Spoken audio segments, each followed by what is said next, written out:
Hello, what's up guys? Welcome back to my channel. साथीहरु म हुँ देवराज र आज पनि तपाईहरुको लागि भनेर एकदमै महत्त्वपूर्ण भिडियो लिएर आएको छु। आज पनि एउटा Oppo A5s को सेट लिएर आएको छु जसको LCD चाहिँ एकदमै तर्स तरिकाले फुटेको छ, जसको LCD म तपाईहरुलाई परिवर्तन गरेर देखाउने छु अनि जसको ट्युटोरियल चाहिँ सुरुदेखि अन्तिमसम्म एकदमै डिटेल्समा बताउने छु।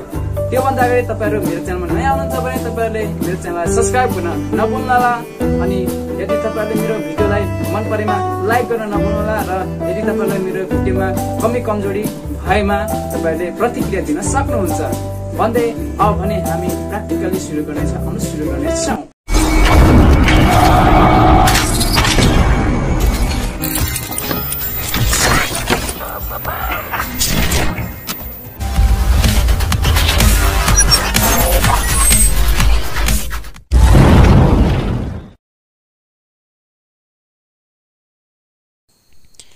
हेलो साथीहरु, आज भने मेरो हातमा Oppo A5s को LCD फुटेको मोबाइल रहेको छ, जसको LCD एकदमै तहस-नहस तरिकाले फुटेको छ, जसलाई म परिवर्तन गरेर देखाउने छु। सर्वप्रथम त्यसको लागि सिम स्लट खोल्नुस् अनि ब्याक प्यानललाई तपाईले यसरी ओपन गर्नुस्, जसमा गमद्वारा टालेको हुन्छ र यसमा स्क्रुहरू लागेको हुन्छ र तपाईले साधारण नङको सहायताले तपाईले यसलाई खोल्न सक्नुहुन्छ। र अब भने यहाँ ब्याट्री तपाईले खोल्नुहोस्, ब्याट्रीको प्लग अनि प्लास्टिकबाट तान्ने अनि अब पनि तपाईले LCD को कनेक्सन खोल्न सक्नुहुन्छ। अब भने यो LCD लाई यसरी खेलेर तपाईले यो फुटेको LCD लाई तपाईले यसरी डिस्प्लेलाई यसरी निकाल्न सक्नुहुन्छ। अब भने म यसमा नयाँ डिस्प्लेलाई म टेस्ट गर्नको लागि म लाउने छु। देख्नुहुन्छ सेम छ, यसलाई सर्वप्रथम हामी टेस्ट गर्नेछौँ अनि त्यहाँबाट फिट गर्नेछौँ। टेस्ट गर्नेछौँ यदि पहिला हामीले टेस्ट गरेनौँ भने फेरि अर्को लफडा गर्नेछ, डबल काम हुने कारणले यसलाई टेस्ट गरेर मात्रै पास भएपछि मात्रै हामी यसलाई यसमा फिट गर्न पर्ने हुन्छ। यदि फिट गर्नु भएन भने तपाईको फेरि पनि एकैचोटि रिपेयर गर्नुपर्ने हुन्छ, LCD अर्को लाउनु पर्ने हुन्छ। यतिखेर हाम्रो LCD ले काम गरिसकेको छ, यो डिस्प्लेले काम गरिसकेको छ। म यसलाई ओपन गर्दिन, यति भएदेखि चल्यो भन्दा हुन्छ। अब भने म यसलाई निकाल्ने छु अनि यसको जुन चाहिँ अगाडि फुटेको जुन चाहिँ डिस्प्ले बस्ने जुन चाहिँ भाग छ त्यसमा म सफाई गर्नेछु। एकदमै सफासँग क्लियरसँग सफा गर्नेछु। पेट्रोल लगाएर तपाईले यहाँको गमहरुलाई हटाउनुहोस्, मजाले हटाउनुहोस्, किनभने यहाँ कुनै हालतमा अलिकति उबड-खाबड भयो भने तपाईको डिस्प्ले राम्रोसँग प्रपर तरिकाले बस्न सक्दैन। त्यही भएर मजाले सफा गर्नुहोस्। डिस्प्लेलाई चाहिँ एकदमै राम्रोसँग राख्नु पर्छ तपाईले। र यहाँ भाँचेको पनि छ, यो ढुङ्गाले खिचेर यो भाँचेको छ, जसको बोर्ड अगाडिको जुन चाहिँ डिस्प्लेको जुन चाहिँ किटको बोर्ड छ त्यो चाहिँ भाँचेको छ यसको बडी। म यसलाई हल्का केही सपोर्टको लागि म यसलाई सुपर ग्लु लगाइरहेको छु। सुपर ग्लुले केही मात्रामा यसलाई सहयोग गर्नेछ। तपाईले देख्नुहुन्छ सुपर ग्लुले तपाईले यसलाई केही मात्रामा बलियो बनाउन सक्नुहुन्छ।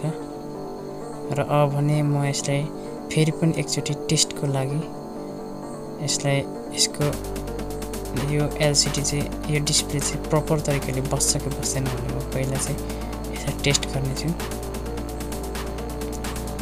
यो भाग चाहिँ एकदमै सेन्सिटिभ हुन्छ, जुन चाहिँ कनेक्टिङ भाग, त्यसमा चाहिँ तपाईले राम्रोसँग राख्नुपर्ने हुन्छ। एकदमै केयरफुल तरिकाले देख्न सक्नुहुन्छ यो प्रपर तरिकाले बसेको छ। देख्न सक्नुहुन्छ यो प्रपर तरिकाले बस्यो, यसमा कुनै पनि समस्या भएन। अब भने तपाईँ देख्न सक्नुहुन्छ एकदमै प्रपर तरिकाले बस्ने भएको कारणले अब भने हामी यसले खोलेर यसको वरिपरि गम लाउनुभन्दा अगाडि म यसको जुन चाहिँ स्टिकरहरू छ उक्काउनु पर्ने चिजहरू छ यसले उक्याउँछु। यसलाई उक्याएर म यसले यो जुन चाहिँ पत्ता छ त्यसलाई केही मात्रामा तानेर हल्का तानेर यसलाई टाँस्नेछु। धेरै तान्नु हो भने फेरि यो पत्ता च्यातिएर फेरि अर्को डिस्प्ले लाउनु पर्ने अवस्था हुन्छ, त्यही भएर हल्का तानेर लाउनुहोस्। अब भने म जुन चाहिँ यो मोबाइलको एलसिडी बस्ने ठाउँमा चाहिँ डिस्प्ले बस्ने ठाउँमा चाहिँ म ग्लु लगाउने छु, गम लगाउने छु। तपाईँ यसरी ग्लु लगाउनुहोस्। अब भने म यो डिस्प्लेलाई यहाँ लाउने छु। तपाईँ देख्न सक्नुहुन्छ यो एकदमै प्रपर तरिकाले बसिरहेको छ। कतिपय साथीहरूले चाहिँ यो प्रपर तरिकाले सफा एकदमै राम्रोसँग तरिकाले सफा नगरेको कारणले प्रपर तरिकाले बस्दैन, बसेको हुँदैन। यतिखेर मैले एकदमै राम्रो सफा गरेको कारणले गर्दा यो बसिसकेको छ, एकदमै राम्रो तरिकाले प्रपर तरिकाले बसेको छ। अब भने यसलाई रबरले बाँध्नुहोस् र रबरले बाँधिकन यसलाई एकदमै राम्रोसँग बाँधेर 30 मिनटसम्मको लागि यसले पर्खिन्छौँ। 30 मिनटसम्म हामी पर्खिन्छौँ। अब भने 30 मिनट यो पर्खिसकेको छौँ। अब भने हामी यसलाई खोल्नेछौँ। यो अब भने हाम्रो ग्लु चाहिँ सुकिसकेको छ।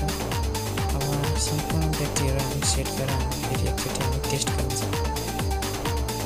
यो समयमा कुनै बेला एलसिडी फुट्न सक्छ। एलसिडी फुट्यो भने फेरि अर्को समस्या हुनसक्छ। यो लाउने क्रममा यो एलसिडी यो डिस्प्ले फुटिसकेको हुन्छ कुनै बेला, त्यतिखेर तपाईँले सावधानीपूर्वक लगाउनु पर्ने हुन्छ। तपाईँ देखिरहनु भएको छ यो प्रपर तरिकाले चलिरहेछ। यो टच पनि एकदमै राम्रो स्मुथ तरिकाले चलिरहेछ। देख्न सक्नुहुन्छ यो नम्बरहरू क्लिक भइरहेको छ।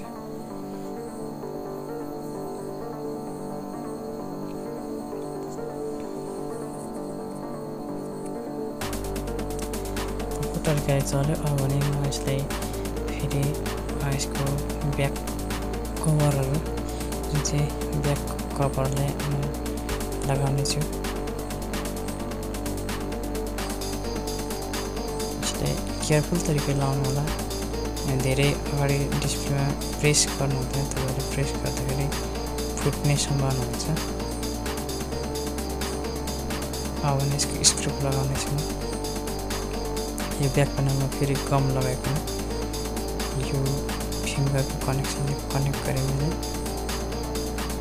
अब भने यो ग्लुमा यसरी टाँस्ने छु र फेरि पनि यसलाई म केही मिनटको लागि 10-15 मिनटको लागि फेरि यसलाई रबरले बाँधेर राख्ने छु। यसलाई मजाले कसेर रबरले कसेर 10-15 मिनट फेरि तपाईँ राख्नुहोस्। अब 10-15 मिनट पछाडि मैले यो खोलेको छु। यतिखेर प्रपर तरिकाले चलिरहेको छ।